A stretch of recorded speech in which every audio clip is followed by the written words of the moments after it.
गोंयचे मीन खणी बंद पडिल्ल्यान गोंयाचेर संकट आयला तशेंच गोंयच्या अर्थवेवस्थेचेरय ताचो परिणाम जाला। मीन पीडित लोकांनी स्थापन केल्ल्या मायनिंग पीपल्स फ्रंटान केंद्र सरकाराक दाखोवन दिवपा खातीर गोंयान मंगळारा दीस गोंय बंदाचो उलो मारला। गोंय सुरक्षा मंचान वास्कोन पत्रकार परिशद घेवन गोंय पीपल्स फ्रंटान जाहीर केल्ल्या बंदाक तेंको जाहीर केला। तशेंच गोंयचे मीन खणी चालू करपा खातीर भाजप सरकारान म्हत्व दिलें ना।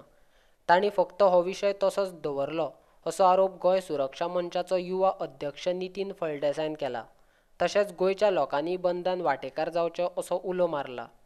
या आर्थिक व्यवस्थेचा तो कणो आसा आणि त्यामुळे गेल्या जवळजवळ 300 वर्सां हो जो खाण व्यवसाय जो गोंयांत चालू आसा तो अचानक भारतीय जनता पार्टीच्या सरकारच्या काळान आत्ता तो बंद जालो। ताका जवळजवळ वर्स जालें म्हणजे आणि ह्या वर्सभर हो व्यवसाय सुरू जावचो असो प्रयत्न गोवा सरकारान करूंक ना।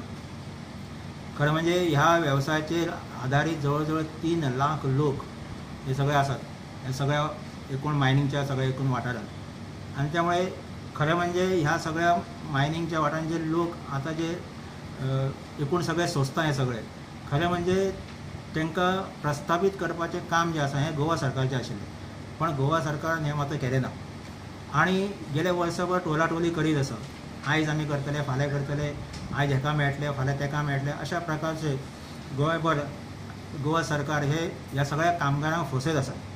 आणि त्यामुळे गोवा सुरक्षा मंचाचो एक आरोप आसा की राज्य सरकार आणि केंद्र सरकार हे दोगांनी खरें म्हणजे ह्या सगळे 3 लाख लोक जे आसा हांकां वाऱ्याचेर सोडलेले अशें आमकां दिसता। गोवा मायनिंग फ्रंट जे आसा हेणें ऑलरेडी ठरयल्लें आसा की खरें म्हणजे तो मायनिंग पट्टो जो आसा हे सगळ्या पट्ट्यान जे जे भाग येता ते सगळ्या भागांना बंद दवरचे आणि स्वइच्छेन दवरचे अशें त्यांनी आव्हान केल्लें आसा।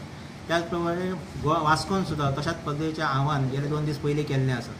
आमी सुद्दां तशाच प्रकारचें आव्हान लोकांक करता की तेंच्यांनी स्वताहून स्वइच्छेन सगळें हें काम बंद दवरचें आणि शांतीपूर्ण हें सगळें जावचें अशें आमकां दिसता।